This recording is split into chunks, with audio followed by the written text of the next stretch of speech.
یقیناً آپ نے بھی اپنے ارد گرد کے لوگوں سے یہ ضرور سنا ہوگا کہ قرآن پڑھیں یہ آپ سے کلام کرے گا، لیکن جب آپ پڑھتے ہیں تو آپ سے کلام نہیں کرتا اور آپ پریشان ہو جاتے ہیں۔ آپ کو سمجھ نہیں آتا کہ ان آیات میں آپ کے لیے کیا ہے۔ جیسے کہتے ہیں نا کہ آپ ہی کی تو کہانی ہے یہاں، لیکن قرآن سے آپ کو جواب نہیں ملتا۔ آپ کو نظر آتے ہیں تو صرف احکامات نظر آتے ہیں، حق و باطل کا فرق نظر آتا ہے، انبیاء کرام کے قصے ہوتے ہیں، اللہ کی باتیں ہوتی ہیں، اور آپ پڑھنے کی کوشش کرتے ہیں، ان سے کلام کرنے کی کوشش کرتے ہیں، لیکن چاہ کے بھی کر نہیں پاتے۔ تو آج کی اس ویڈیو میں ہم یہی جانیں گے کہ قرآن کن لوگوں سے کلام کرتا ہے اور ہم وہ لوگ ان لوگوں کی لسٹ میں کیسے آ سکتے ہیں۔ یہ پوسٹ میں نے پڑھی ہے دعا حور کی، اور یہ مجھے اتنی پسند آئی کہ میں نے سوچا کہ آپ لوگوں کے ساتھ شیئر کی جائے۔ تو آئیے جانتے ہیں کہ قرآن کن لوگوں سے کلام کرتا ہے۔ قرآن اللہ کا کلام ہے، لیکن سمجھنے کی بات یہ ہے کہ قرآن کلام الہی تو ہے، لیکن کیا یہ واقعی ہر کسی سے بات کرتا ہے؟ بالکل نہیں۔ قرآن اللہ کے الفاظ ہیں، لیکن ان الفاظ کی تاثیر صرف وہی لوگ محسوس کر سکتے ہیں جو اللہ سے بات کرنے کے متمنی ہوں۔ قرآن ہر کسی سے بات نہیں کرتا یا ہر کسی کو جواب نہیں دیتا۔ یہ صرف انہی لوگوں سے کلام کرتا ہے جو اس سے کلام کرنا چاہتے ہیں، جو اس سے بات کرنے کی کوشش کرتے ہیں، جو ہر دم اللہ سے کلام کرنے کی کوشش میں خود کو مصروف رکھتے ہیں۔ قرآن شروع میں آپ سے کلام نہیں کرنے لگ جائے گا۔ شروع میں آپ قرآن پڑھیں گے تو اس میں آپ کے لیے صرف احکام ہوں گے، حق و باطل کا فرق بتایا جائے گا، انبیاء کرام کے قصے ہوں گے یا اللہ کی باتیں ہوں گی۔ آپ پڑھنے کی کوشش بھی کریں گے، ان سے کلام کرنے کی کوشش بھی کریں گے تو چاہ کے بھی نہیں کر سکیں گے، کیونکہ قرآن آپ سے تب کلام نہیں کرے گا۔ قرآن ان لوگوں سے کلام کرتا ہے جو اس کے احکامات پر عمل کرتے ہیں اور باقاعدگی سے کرنے لگتے ہیں، جو اللہ کے بتائے ہوئے حق و باطل کے فرق کو سمجھتے ہیں اور حق پر چلنا سیکھ لیتے ہیں۔ تب قرآن کے ذریعے اللہ ان سے کلام کرنے لگتا ہے، اور تب ان کی مشکلات میں قرآن مدد بن کر آتا ہے۔ تب ہدایت کا نور ان کے دل میں اترتا ہے اور محسوس ہوتا ہے، ہر تب محسوس ہوتا ہے کہ جیسے اللہ خود آپ سے کلام کر رہا ہے۔ قرآن پاک میں اللہ فرماتا ہے، سورہ آل عمران آیت نمبر 138، عام لوگوں کے لیے تو یہ قرآن بیان ہے اور پرہیزگاروں کے لیے ہدایت اور نصیحت ہے۔ جب ہم اپنے آس پاس لوگوں کو دیکھتے ہیں، سنتے ہیں کہ وہ قرآن کے ذریعے اللہ سے کلام کرتے ہیں، سب یہی کہتے ہیں کہ قرآن پڑھیں یا آپ سے کلام کرے گا، لیکن جب آپ پڑھتے ہیں تو آپ سے کلام نہیں کرتا تو آپ پریشان ہو جاتے ہیں۔ تو کیوں پریشان ہوتے ہیں؟ کیا وہ اللہ جس نے پیدا ہونے سے لے کر اب تک عقل، سمجھ اور شعور عطا کیا ہے، جس نے ہمت، طاقت اور حوصلہ بھی دیا ہے، جو اب قرآن تک بھی لے آیا، کیا وہ اللہ آپ سے کلام نہیں کرے گا؟ بالکل کرے گا۔ وہ اسی لیے تو آپ کو قرآن تک لے کے آیا ہے۔ وہ چاہتا ہے آپ قرآن پڑھیں، آپ اس سے خود کو مانوس کر لیں۔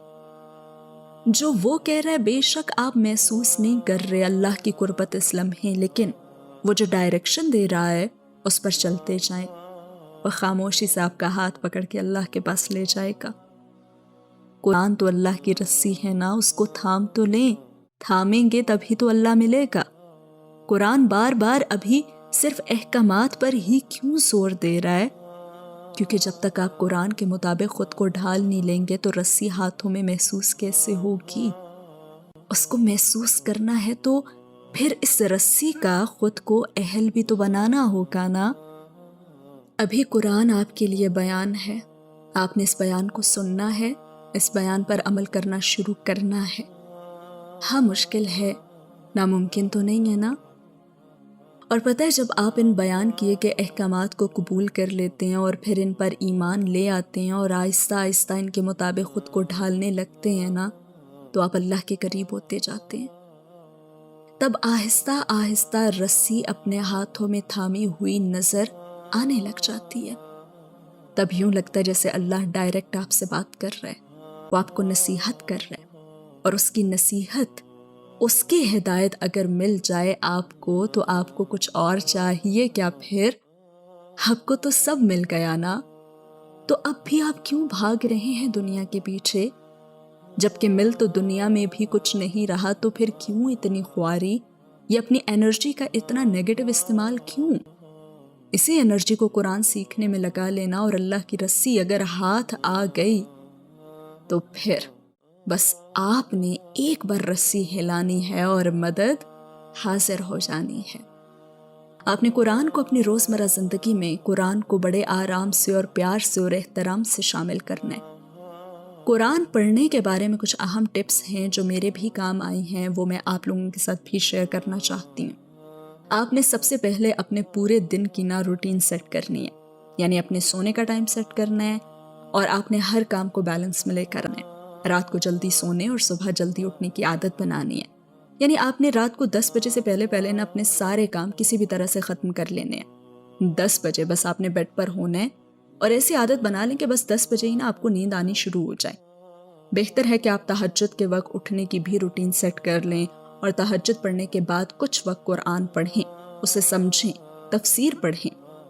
اتنے میں فجر کا وقت ہو جائے گا، اور فجر کی نماز پڑھیں، اور اس کے بعد آپ کو ایک بہت اہم کام کرنا ہے۔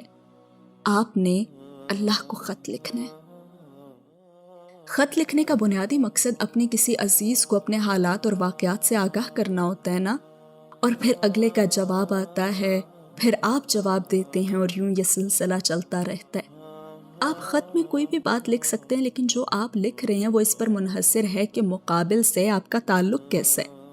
اگر شروع میں آپ کا اللہ سے ڈائریکٹ کنیکشن نہیں بھی ہے تو کوئی بات نہیں، بار بار اس کو بھی میسیجز لکھیں، خط لکھتے رہیں۔ ایک دن تو آئے گا نا جب آپ کی میسیجز کا بھی رپلائی آنے لگ جائے گا۔ دیکھیں، کسی انسان کو بھی آپ روزانہ میسیجز کرتے رہنا اور اس کے پسند کے کام کرنے لگ جائیں، اس کو خوش کرنے کی ہر ممکن کوشش کریں، تو اس کا دل بھی نرم پڑتا جائے گا۔ تو آپ نے اب بھی یہی کرنا ہے۔ دیکھیں، دنیا کے لیے تو بہت کچھ کر لیا نا، تو اللہ کے لیے نہیں کر سکتے کیا؟ اس کو روز کا ایک خط تو لکھ ہی سکتے ہیں نا۔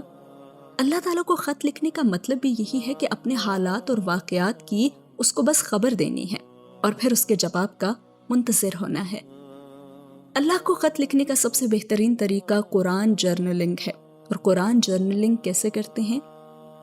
قرآن پڑھنے کے بعد اہم نکات جو ہیں نا، ان کو اپنے پاس لکھ لیں، کسی بھی ڈائری میں یا پھر ڈیجیٹل نوٹس میں، اور اسے آپ نے روزانہ کا معمول بنا لینا ہے۔ یعنی آپ نے قرآنی آیات کے معنی، تفاسیر کا گہرے انداز میں مطالعہ کرنا ہے۔ اور گہرے مطالعے کا مطلب یہ نہیں ہے کہ آپ نے گھنٹے لگا دینے، آپ نے صرف 15 سے 20 منٹ جو ہے نا، اس میں بھی آپ یہ کام کر سکتے ہیں۔ آپ نے قرآن پڑھنے کے بعد اہم نکات کو کسی ایسی جگہ لکھنا ہے جو آپ نے صرف اسی مقصد کے لیے رکھی ہے۔ یہ آپ کے خطوط ہی تو ہیں جو آہستہ آہستہ ترتیب پا رہے ہیں۔ اہم نکات لکھنے کے بعد آپ نے ایک صفحہ جو ہے وہ خالی چھوڑ دینا ہے، اور پورا دن گزرنے کے بعد ان نکات کو دوبارہ سے پڑھنا ہے، اور ان خالی صفحات میں یہ لکھنا ہے کہ وہ ایک آیت یا پھر چند آیات کس طرح پورا دن آپ کی ہدایت یا مدد کا ذریعہ بنی ہیں۔ شروع میں مشکل ہوگی، لیکن آپ نے ہمت نہیں ہارنی، اپنی چھوٹی چھوٹی باتیں بھی اپنے اللہ کو بتانی ہیں، ایسے تو تعلق مضبوط ہوگا۔ آپ خود دیکھیں گے کہ آہستہ آہستہ تعلق میں بہتری آنے لگی ہے۔ کبھی کبھار ہو سکتا ہے کہ آپ کو جواب نہیں ملے گا، آپ خط نہیں بھی لکھ سکیں گے، مایوس بھی ہوں گے، لیکن ہمت نہیں ہارنی، پھر سے اٹھنا ہے، پھر سے یہ سب کرنا ہے، دیکھنا ہے کہ اللہ کے کسی حکم میں کوئی کوتاہی تو نہیں ہو رہی۔ اور جب آپ غور کریں گے نا کہ خرابی کہاں ہے، تو آپ کو نظر آ جائے گا، اور پھر بہت جلدی وہ وقت بھی آ جائے گا جب اللہ تعالیٰ کی رسی آپ کو اپنے ہاتھوں میں نظر آنی محسوس ہو جائے گی، اور پھر آہستہ آہستہ اس پر آپ کی گرفت بھی مضبوط ہوتی جائے گی۔ تب قرآن آپ سے بھی باتیں کرنے لگے گا، اور آپ کو لگے گا جیسے وہ سب آیات آپ کو نصیحت کر رہی ہیں۔ آپ کو لگے گا یہ سب کسی اور کے لیے نہیں، بلکہ صرف اور صرف آپ کے لیے ہی تو تھا۔ اس قرآن میں ہدایت صرف آپ ہی کے لیے تو لکھی تھی۔ تب قرآن آپ سے کلام کرے گا، اور پتہ ہے تب آپ کن لوگوں میں شمار ہو جائیں گے جو کہتے ہیں ایاک نعبد و ایاک نستعین۔